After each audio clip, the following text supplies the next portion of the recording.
Bonjour à tous et à toutes pour débattre aujourd'hui d'une émission que nous avons tous suivie sur la première chaîne belge, la RTBF, une émission titrée « La Belgique sous influence » et qui a bien sûr parlé du Maroc, du Sahara, des droits de l'homme, une émission qui à notre sens a perverti deux grands concepts sur lesquels nous reviendrons. Nous recevons avec nous aujourd'hui Hassan Bouharrouti, producteur vivant en Belgique, Abdessamad Osseh, président du conseil régional de la société civile à Casablanca. Et bien sûr, Najiba Jalal, une grande journaliste, rédactrice en chef de l'Express TV. Merci Abdessamad. Donc, mes amis, nous avons tous suivi cette émission que nous savons, une émission qui s'inscrit un peu dans la continuité des attaques médiatiques dirigées contre le Maroc, initiées entre guillemets toujours par les mêmes personnes connues maintenant de tous. Et ma première question irait à Monsieur Bouharrouti. Vos films ont été cités, vos productions ont été citées sans que vous soyez vous-même cité dans cette émission. Donc, avant de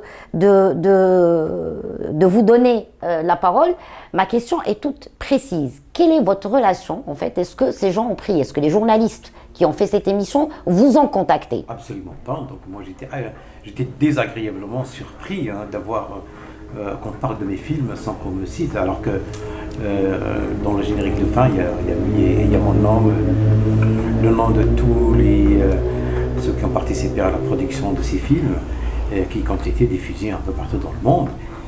Donc, moi, j'étais vraiment surpris de certaines irrégularités dans le contenu de ce reportage qui est à charge du Maroc, il faut le dire. Très bien. Donc, nous sommes bien d'accord, c'est ce qui a été repris un peu par beaucoup de journalistes de la communauté journalistique marocaine.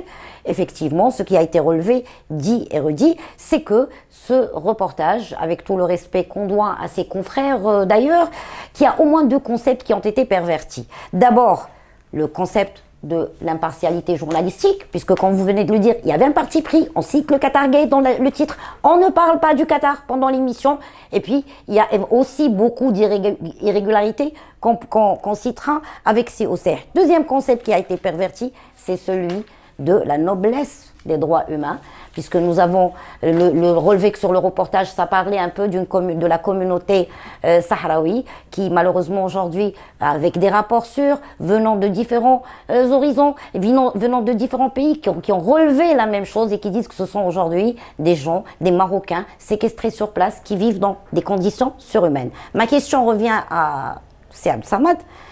Que pensez-vous de ces deux points pervertis, l'impartialité journalistique non respectée par ce reportage, mais aussi, puisque je sais que c'est votre champ d'activité principal pendant plusieurs années, l'histoire de la souveraineté la souveraineté marocaine sur le Sahara, qu'ils ont essayé de remettre en question via ce reportage.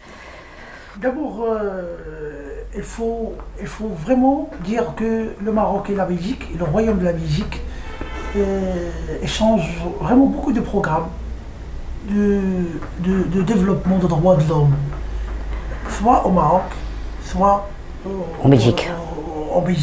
Ça, c'est un point qu'il faut initier, parce que c'est le Maroc et la Belgique, il y a plusieurs programmes de collaboration. Il y a des partenariats bilatéraux entre nous et la Belgique. Notamment sur le plan sécuritaire. Aussi. On a une très bonne relation d'amitié d'abord, et de respect, et de collaboration. Donc, amitié maroco-belge, faussée un peu par, malheureusement, ce reportage. Oui, mais même si on est sûr que cette petite émission ne va pas toucher à toute l'histoire d'amitié entre nous et la Belgique. Ça c'est clair. Ce qui m'a touché, c'est qu'ils ont utilisé des grands mots que j'ai pas compris. Par exemple, ils ont parlé du Maroc comme un pays étrange. La plus grave erreur, c'est le début de l'émission. En fait, dans le journal télévisé de la RTBF, on présente l'émission. Donc, on invite la productrice ou la journaliste qui présente l'émission et pour lui poser la question sur 8 mois d'investigation de l'émission. En fait, c'est un genre de publicité pour l'émission. La journaliste commence par dire que le Maroc occupe illégalement le Sahara. Et ça, j'aimerais bien qu'ils voient et qu'ils me disent d'où il a sorti Cette information. cette supercherie. C'est incroyable. Les Nations Unies, depuis les années 60, quand le Maroc a déposé aux Nations Unies pour la décolonisation du Sahara par des mains des Espagnols, jusqu'à maintenant, il n'y a jamais eu un communiqué, une résolution des Nations Unies parlant du Maroc comme étant une puissance occupante illégalement.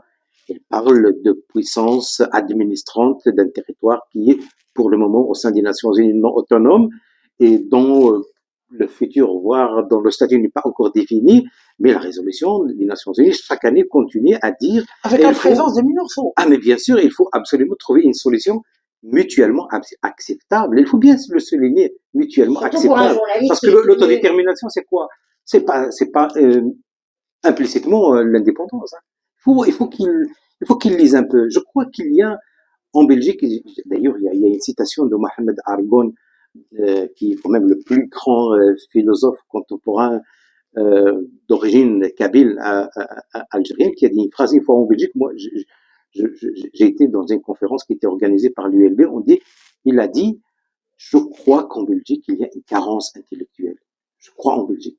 Alors que normalement, en Belgique, il y a de grands écrivains, il y a de grands historiens, il y a de grands journalistes. Et là, je crois qu'il y a un problème. Il y avait dans ce reportage, et c'est ce qui a été rapporté et par les journalistes marocains qui ont suivi, et par la société civile, il y avait un parti pris.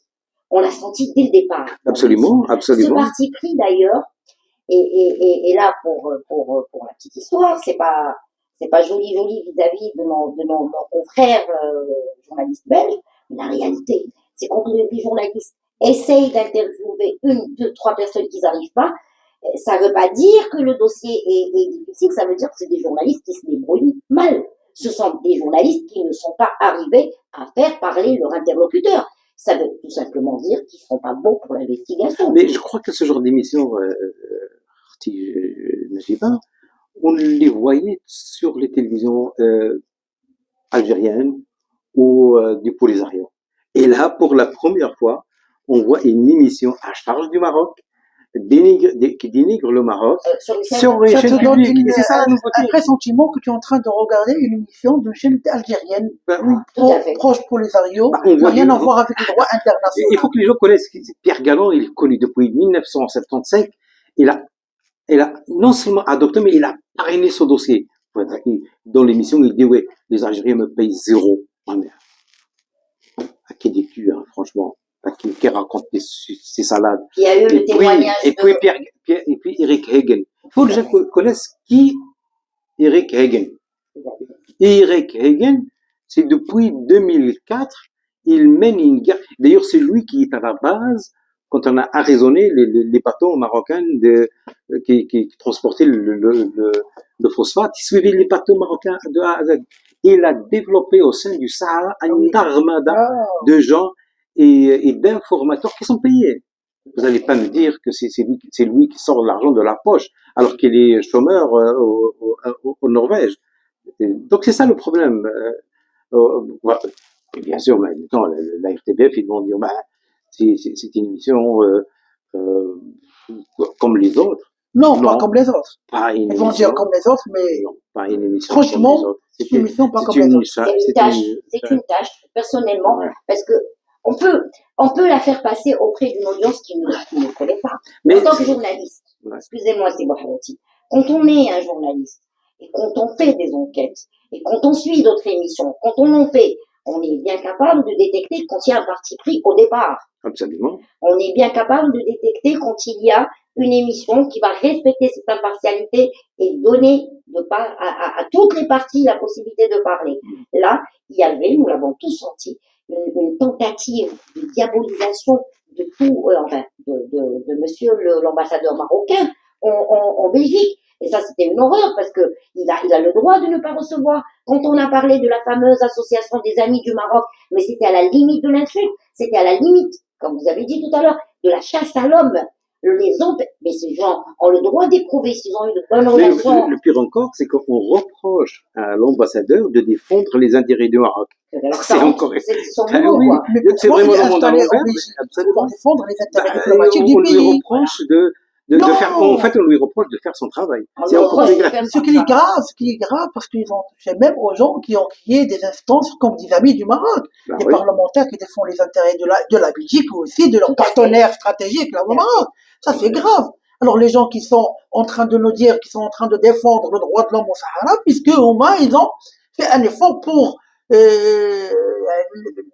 ne pas laisser les gens travailler librement qu'ils le font, d'une approche politique selon leur vision stratégique et politique, et leur dire non, vous n'avez pas le droit de parler du Maroc, parler du Sahara, parler des propositions du Maroc. Moi, je peux vous dire, hein, moi, ça fait presque 40 ans que je suis en Belgique, et je peux vous dire que défendre et parler du Sahara publiquement et défendre le Sahara, vous risquez gros en Belgique actuellement. Absolument. Absolument, ça devient presque du terrorisme intellectuel, quoi. Vous ne pouvez pas dire que le Sahara est marocain en Belgique actuellement. Vous êtes suivi par la sûreté d'État, vous êtes Vous êtes blacklisté. vous êtes absolument, vous êtes blacklisté. Alors que nous savons tous. Nous avons, je dirais, nous avons des preuves dans ça. Vous êtes suivi par la sûreté d'État. On va vous envoyer des courriers anonymes pour vous dénigrer. Nous, on va écrire des articles sur vous en tant Donc c'est de l'harcèlement. C'est C'est du exactement. terrorisme. Voilà. Et donc, on va rappeler qu'effectivement, cette émission, considérée par journalistes et société civile, c'est une émission qui voulait délibérément attaquer le Maroc sur un sujet très sensible, sur un sujet qui nous concerne un peu tous, qui est la souveraineté du Maroc sur le Sahara.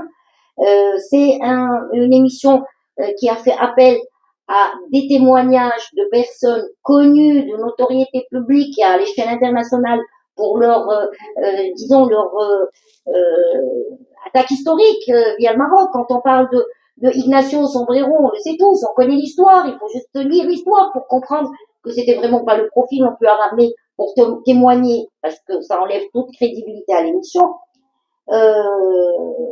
Pour conclure. Alors, Il y a une chose que j'ai envie de rajouter qui est très importante me concernant personnellement, c'est qu'il parlait des documentaires, la marche verte, le Polisario, l'identité d'un franc, et c'était, en fait, ce sont mes reportages, mais on m'a pas cité, ils ont dit que c'est Latifa Etbala qui les a réalisés. Et oui. Pourquoi? Ça, je me pose la question. Alors, ils auraient dû voir, ils auraient pu, s'ils avaient un peu de jojote, ils auraient pu voir le générique de fin et dire que c'est M. Ilboa, ou bien faire juste un petit googlage pour voir qui est qui. Alors là, je ne comprenais pas pourquoi on les a consultés lors de la réalisation. Voilà, exactement. Moi, je vois que vous êtes aussi concerné par les accusations de cette chaîne belge. Mais bien sûr. De manière indirecte. Ils ont parlé de deux documentaires qui ont été réalisés. Je pense que alors qu'il y en a cinq. Logiquement, vous avez droit à un droit de réponse sur la j'y pense. J'y pense et ramener même cette soi-disant docteur en droit international qui viennent m'expliquer quels sont où il a trouvé de la propagande dans mes documentaires. Ils sont soumis à critique, mais à aucun moment il y a de la propagande dans mes documentaires. Tout ce qui est dit dans mes documentaires est vrai et documentaire avec des images, avec des photos, avec des références historiques. Donc on ne vient pas me dire que un parti pris. Excusez-moi, je vais quand même vous dire une chose, Sibranouti. Ce sont vos productions, vous en êtes le réalisateur. Ouais. Vous n'avez pas été cité et vous avez Madame Latifa Balla qui a été citée parce que elle, il faut le signaler, est députée. Absolument. Cela veut dire qu'il y a des enjeux politiques qu'elle est attaquable, alors que vous, honnêtement, vous êtes un producteur. Voilà. Voilà. Moi, je n'ai pas de mandat politique en Belgique, voilà. Donc pour le moment, je ne vous représentez pas l'enjeu, c'est pas ça. Ça rejoint pas le message qui donc ça veut dire qu'il y a qu'il y a quand même un agenda caché dans ce documentaire. Et ils ont mis beaucoup l'accent sur son parti politique, le MR, qui dérange en ce moment parce que c'est oui, contre les socialistes. Ouais. Et on sait très bien que ce sont des socialistes qui mettent la main actuellement sur le conseil de la RTBF. Ah bon, absolument.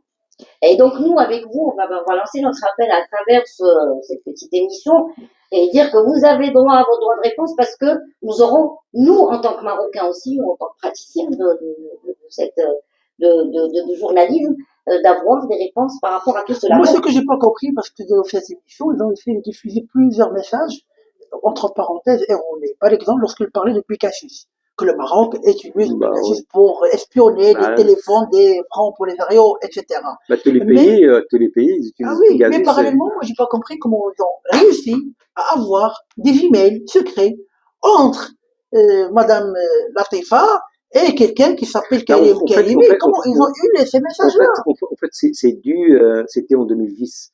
Il y a eu cette fuite massive des documents par un certain Coleman, ouais.